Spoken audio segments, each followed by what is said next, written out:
Olá pessoal, bem-vindos de novo ao BAT 101, Introdução ao Hebraico Bíblico. Essa é a segunda aula da unidade 18, a aula de vocabulário. E nós veremos vários sinônimos no vocabulário da unidade 18. Então, prestem atenção, nós vamos ver, vamos revisar também algumas palavras que nós já aprendemos e veremos algumas novas palavras que são sinônimos ou que têm pelo menos um campo semântico semelhante a palavras que nós já vimos. Vamos começar então. A primeira palavra é a palavra bachá. Notem que é um verbo lamed he, né? Significa ele chora ou ele pranteia. Bachá. A próxima palavra é a palavra bechor. Bechor significa primogênito. A próxima é a palavra gaal. Gaal significa ele redime ou ele age como parente. Quando eu digo agir como parente, eu quero dizer agir como parente, por exemplo, na lei do levirato, né, no sentido de redimir uma viúva e sua família, ou um viúvo, ou que seja, uma família que precisa ser redimida. Né? Essa palavra é muito comum, por exemplo, no livro de Ruth. A próxima palavra é a palavra hen, é uma partícula condicional, significa eis ou se. A próxima é a palavra yatav. Yatav vem do adjetivo tov, né, que significa bom. Então, ele está bem ou ele é bom é o significado do verbo yatav. A próxima palavra é a palavra kassá. Kassá significa ele cobre ou ele esconde, e no piel significa ele veste. Lembre-se que vestir é uma forma mais intensiva então de cobrir, né? Kassá significa então ele cobre, esconde ou veste. Agora não confunda kassá com kalá, né? Kalá, que é escrito da mesma forma, a única coisa que muda é que em vez de um samer nós temos um lamed, e kalá significa concluir ou terminar. E galá, que é aquele verbo lamed he que nós estamos usando para aprender os paradigmas dos verbos lamed he, significa ele descobre ou ele revela, né? Então agora notem aqui que cobrir e descobrir são coisas completamente diferentes. Então galá e caçá são verbos completamente diferentes. Não confundam galá, ele descobre, com caçá, ele cobre. O próximo verbo é o verbo lachad. Agora, lachad é um sinônimo da palavra lacar. Por quê? Porque significa ele toma ou ele captura. Agora, o campo semântico de lachad inclui também ele prende ou ele até segura, né? De segurar alguém, de prender alguém. Então, nesse caso, lachad é um pouco diferente de lacar, mas ainda assim eles são sinônimos. O próximo verbo é o verbo nagash. Nagash é um sinônimo de karav. Karav significa ele se aproxima e nagash também significa ele se aproxima, né? No nifal, é possível que esse verbo também signifique ele oferece um sacrifício. Por quê? Porque ele se aproxima de Deus, né? Ele é aproximado, então ele está oferecendo um sacrifício. As próximas duas palavras eu vou colocar aqui são palavras muito próximas em significado. O primeiro é a palavra Nahal, que significa rio, ou até mesmo mais especificamente o rio Eufrates. E a próxima palavra é a palavra Nahal, que significa córrego, riacho ou wadi. Agora, o que é um wadi? Wadi é um leito seco de um rio, que ele é na estação de chuva ou na estação de enchentes, né, aquele wadi, então, aquele leito seco, vai se transformar em um córrego ou em um riacho ou até mesmo em um rio grande. Mas Nahal, durante a maior parte do ano, será um leito seco de um rio, tá bom? Agora, Nahal, não. Nahal é um rio que está sempre cheio de água, né? Nunca será um leito seco, mas sempre terá água naquele rio. A próxima palavra é a palavra nochoshet. Nochoshet significa bronze ou cobre.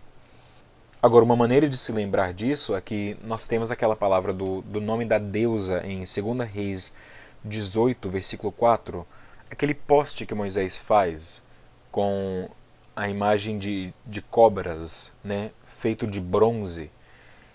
O povo toma aquele poste em 2 Reis 18, versículo 4, e chama aquele poste de uma deusa, e a deusa é Nehushtan, ou Neustan no português, né? E agora é interessante por quê? Porque assim como no português nós podemos dizer cobra e cobre, também a palavra cobra no hebraico é nahash, e a palavra cobre é nahoshet. Então vocês veem aqui que as palavras são bem similares, e a palavra Nehushtan, então, ou Neustan, nos ajuda então a lembrar. Nahoshet significa bronze ou cobre, por quê?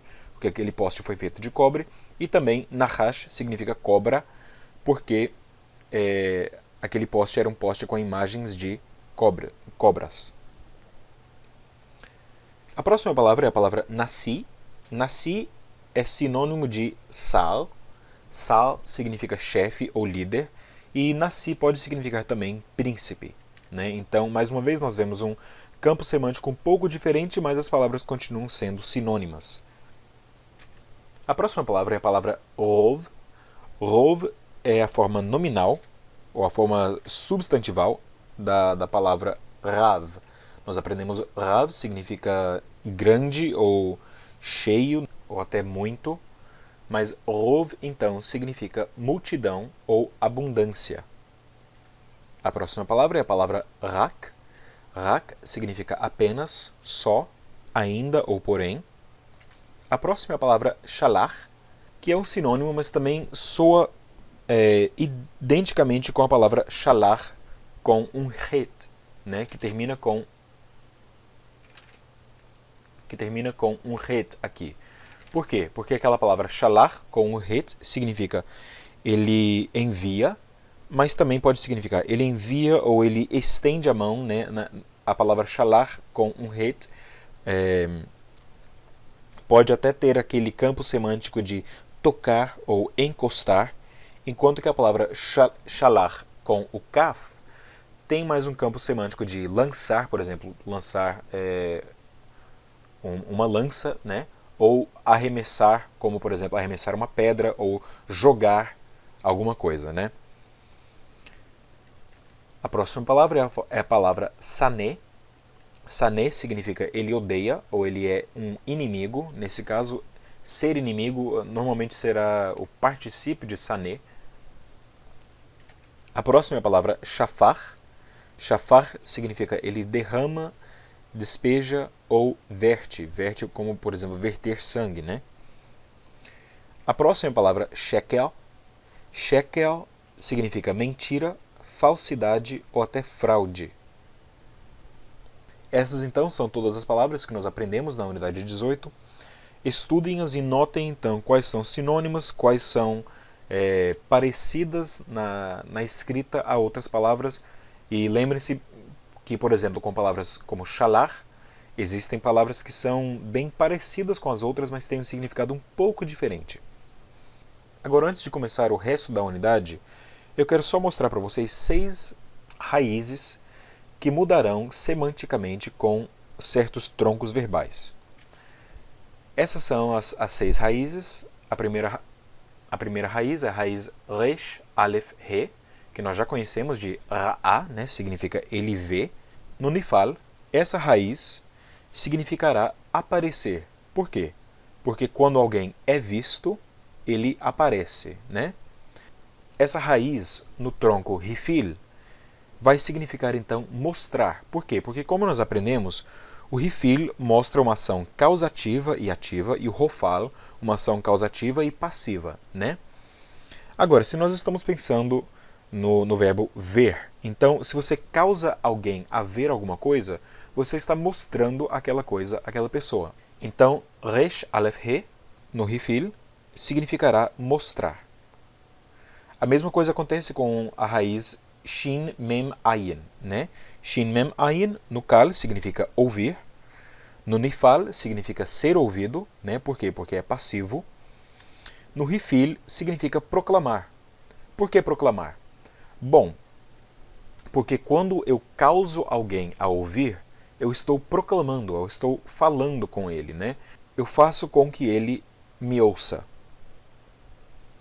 Assim também, a raiz Yod Shin Bet, no Kal significa habitar, no Rifil significa causar a habitar. Nós não temos uma palavra no português que significa causar a habitar, mas causar habitar, fazer habitar são traduções possíveis para esse verbo. Agora vocês notarão também que nenhuma dessas raízes são raízes que nós já vimos, por exemplo, nas nossas traduções. Por quê? Bom, porque essas raízes são fracas em vários sentidos. Por exemplo, a raiz Resh, Ayin, He é fraca nas 3 consoantes. Por quê? Porque o Resh é tratado como se fosse uma gutural. O Aleph é uma gutural. E o He mostra que esse verbo é um verbo 3-Re, né? Um verbo Lamed-He. Então, nesse caso, eu estou mostrando como que as raízes mudam, mas ao mesmo tempo nós não vamos ver isso imediatamente agora nas nossas traduções. Vocês verão certas coisas parecidas com essas raízes, mudanças parecidas com essas raízes nas nossas traduções, mas eu quero só alertar essas mudanças a vocês agora. Outra mudança que nós vemos aqui, da raiz Yodalet Ayin, que no Kal significa o quê? Saber, né? No Nifal significa ser conhecido, e no Rifil significa informar ou até revelar. Por quê? Porque eu causo que você conheça alguma coisa ou alguém.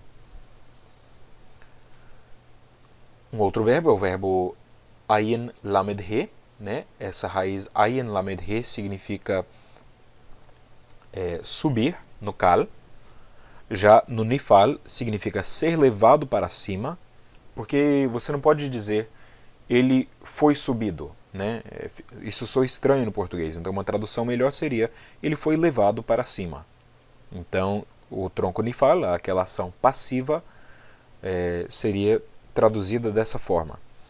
E o Rifil vai traduzir essa raiz Ayin Lamed He como ele trouxe para cima, né? Trazer para cima, ou até mesmo, em vários casos, nós veremos essa raiz no Rifil ser traduzido como ele ofereceu um sacrifício. Porque quando você quando você traz um sacrifício para cima, você está oferecendo esse sacrifício, né? E agora, a palavra mut. Mut, nós aprendemos, também é um verbo fraco. Por quê? Porque é um verbo biconsonantal. No Kal significa morrer. No Rifil significa matar. Por quê? Porque se você causa alguém a morrer, você está matando essa pessoa, né? Já no Rofal, mut significará ser morto ou ser até assassinado. Espero que essa explicação então nos ajude a começar a pensar em como que os troncos mudam o significado de certas raízes. Nós vamos continuar em cada uma das aulas de vocabulário, eu vou continuar a mostrar certas outras raízes que mudarão com o Rifil, com o Piel, com o Kal, com o Nifal, com o Hitpael, com o Rofal e assim vai. Tá bom? Mas por enquanto é só isso que eu queria mostrar a vocês. Até a próxima. Shalom.